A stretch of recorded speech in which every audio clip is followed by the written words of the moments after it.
Has the government spent even a single centavo from that loan, considering that the project has not even started? Well, there is nothing to spend for if the project has not even started, Your So Honor. where is the money? The money went presumably to the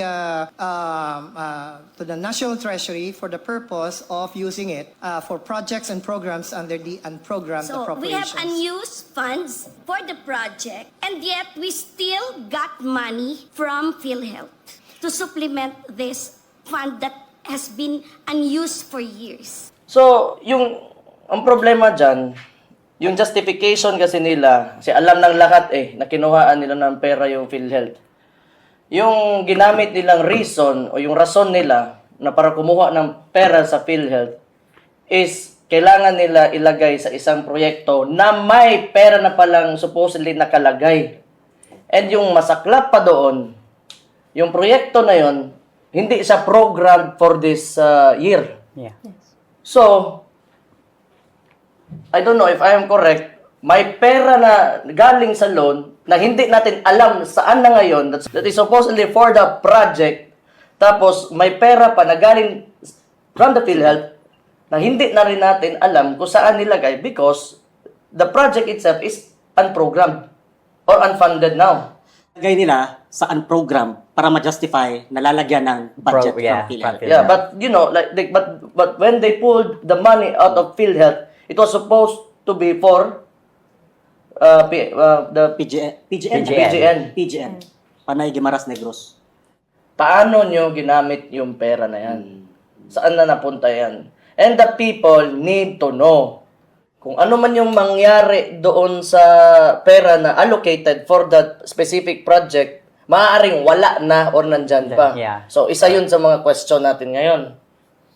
And, eto lang, nagdoble na kasi bakit pa nila kailangan kumuha ng PhilHealth money to fund a project which has already been funded Yeah. through a loan? Correct. Total amount is 174.49 billion. Yan yung loan. That's the loan.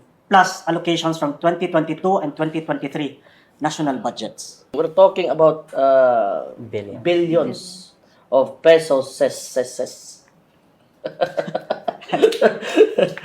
Di ba? Billions ba? O niya, kaning, itong balik ako ng Quadcom, kung makaano kayo sa 125 million na confidential funds na kaya namang sagutin talaga ng OVP. I agree. Ito nga, wala talaga kayong sinagot na issue about pera. Every time tinatanong kayo sa pera, wala kayong maisagot. Kaya umaabot kayo sa korte. Yan ang nangyayari sa inyo. Ito po mga kababayan, no? At hindi na po nakatiis itong si Mayor Sebastian Duterte, mga kababayan. Meron po siyang buwelta dito sa nangyaring issue, no? Mainit ito nga issue doon sa Supreme Court dahil tinalakay na po doon sa oral argument ng PhilHealth kung nasaan na po yung pera na niloan doon sa isang bangko sa Korea na doon sana ilagay yung pondo, no, para doon sa Panay Guimaras Bridge na gagawing proyekto na nagkakahalaga po ito ng 174 billion point 49 pesos plus meron pa pong allocation, mga kababayan, ito nung national budget noong 2022-2023 at hindi pa po yan kumuha po sila ng pera doon sa PhilHealth nga, kaya po naging controversial yon.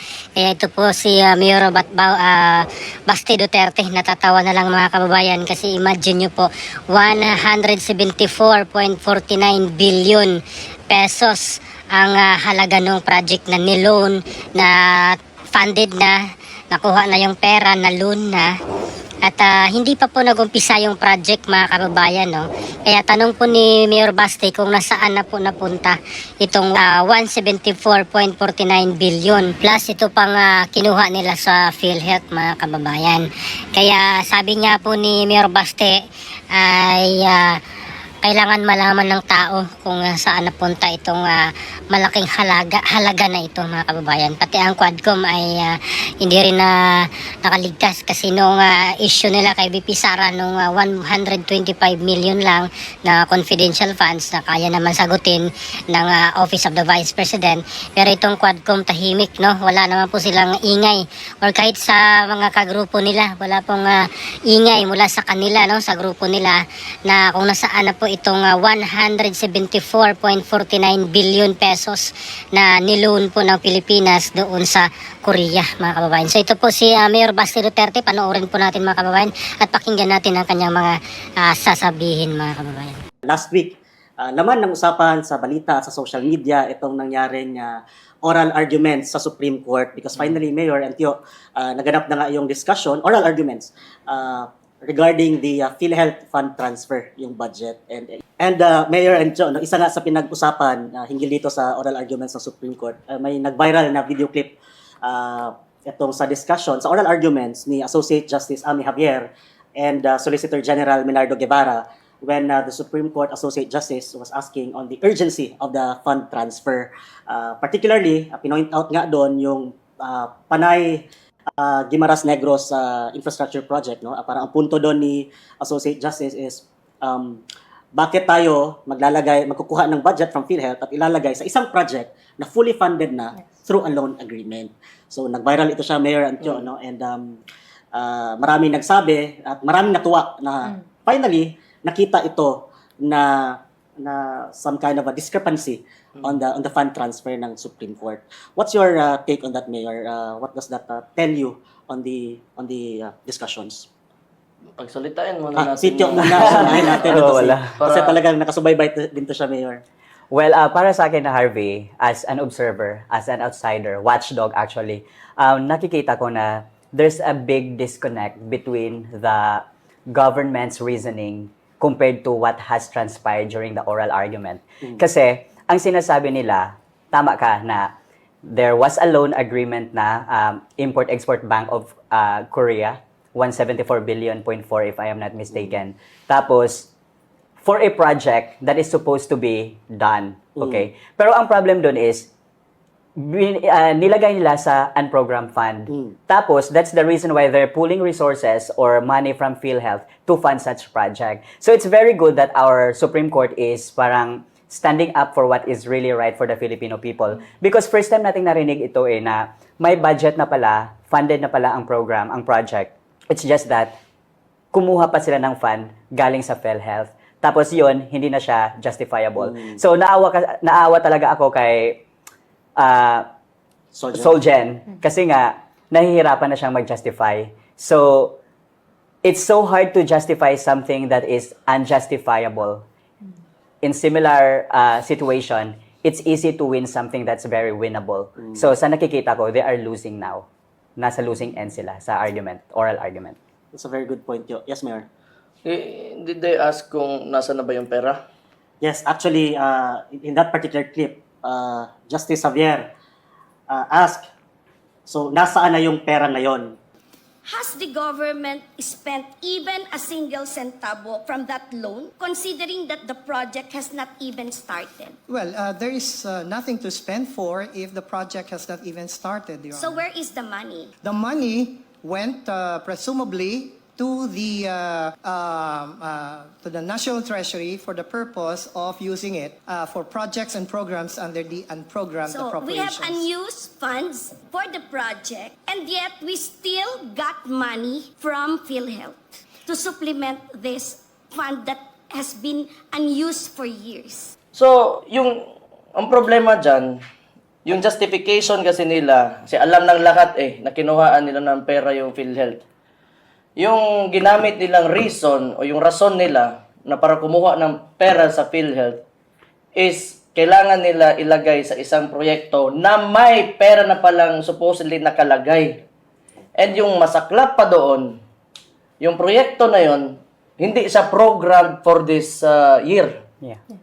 So, I don't know if I am correct, may pera na galing sa loan na hindi natin alam saan na ngayon that is supposedly for the project. Tapos may pera pa na galing from the PhilHealth na hindi na rin natin alam kung saan nilagay because the project itself is unprogrammed or unfunded now. Tama ba? Nilagay nila sa program para ma-justify na lalagyan ng budget Yeah, from PhilHealth. Yeah, but you know, but when they pulled the money out of PhilHealth, it was supposed to be for the PGN. Panay Guimaras Negros. So mo tong yun yung justification nila. Yeah, sorry. If I may add din, in-emphasize din siya ni Associate Justice Amy Javier na anong connection ng PhilHealth projects sa infrastructure projects. Kasi one of the justifications din ng PhilHealth team is that para daw siya sa peace process. So, parang hindi justified ang fact na for health programs, healthcare programs, ginamit for peace process and for infrastructure projects. Correct. Yun. Correct. Tama. Kasi bakit pa tayo magawa ng PhilHealth tapos kailangan natin magbayad dyan para gamitin lang pala yung pera na binayad natin for health. In kaso kung masakit ka, maoperahan ka, that you would get something na makita na may pera na tayo makuha para sa kalusugan natin. And yet, kukunin ng government ngayon para ilagay sa infrastructure project. So, what is the purpose of that action? Correct. Oh. Correct. And actually, I think even Associate Justice Javier stated that PhilHealth funds must exclusively be used for PhilHealth purposes and not for operations of any other department or of the government, just like what So you tama pointed out. yung tanong talaga. So naasaan yung pera ngayon? So that is the main question sa nitong issue na to. Paano nyo ginamit yung pera na yan? Saan na napunta yan? And the people need to know.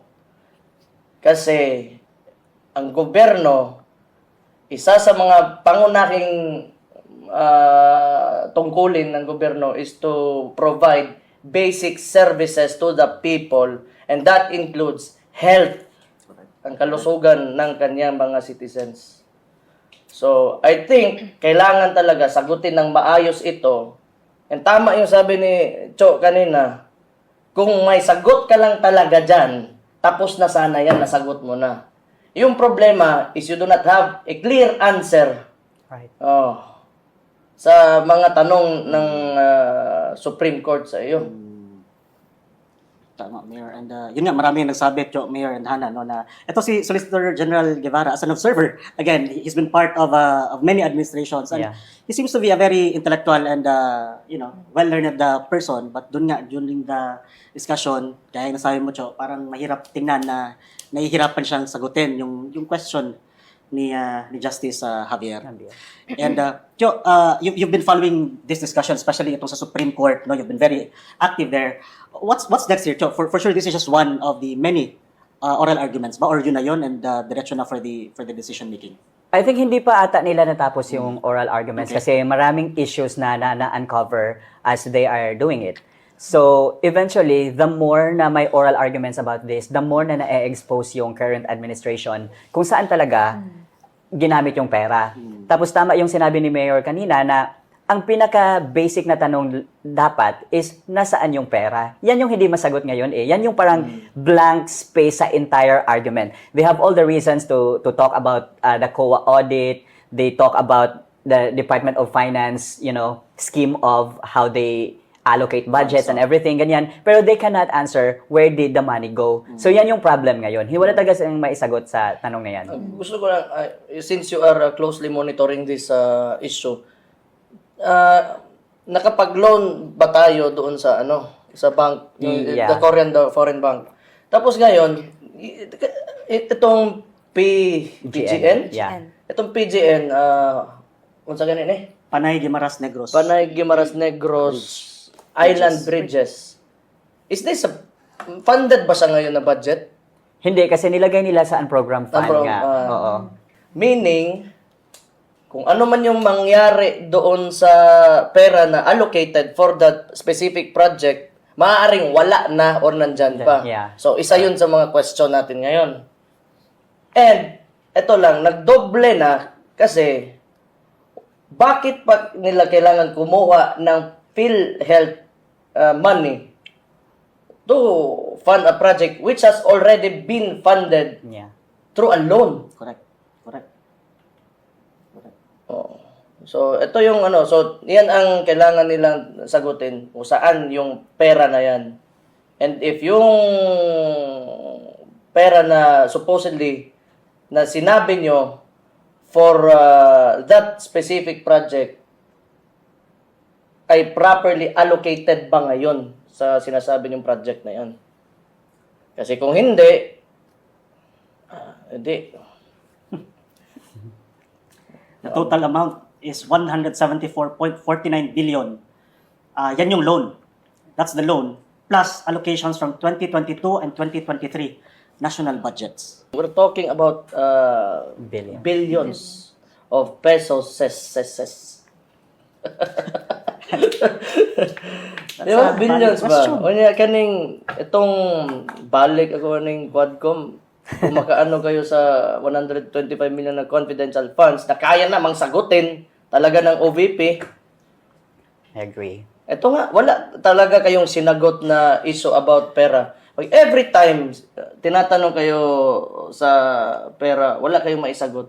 Kaya umaabot kayo sa korte. Yan ang nangyayari sa inyo. So ayun po mga kababayan, ang mga pahayag ni Mayor Sebastian Duterte tungkol po doon sa mainit na oral argument no, doon sa Supreme Court nung nakaraan na tila nahirapan itong si Solicitor General na Minardo Guevara na sumagot itong mga katanungan ni Justice Amy Javier mga kababayan no, kung bakit o kung saan napunta itong pera na inutang ng gobyerno ng Pilipinas dun sa Korea na nagkakalaga ng 174.49 billion no para dito sa project nga ng Panay Guimaras Bridge mga kababayan. Samantalang hindi pa po nagsimula pala itong project at kumuha pa ng pera doon sa PhilHealth.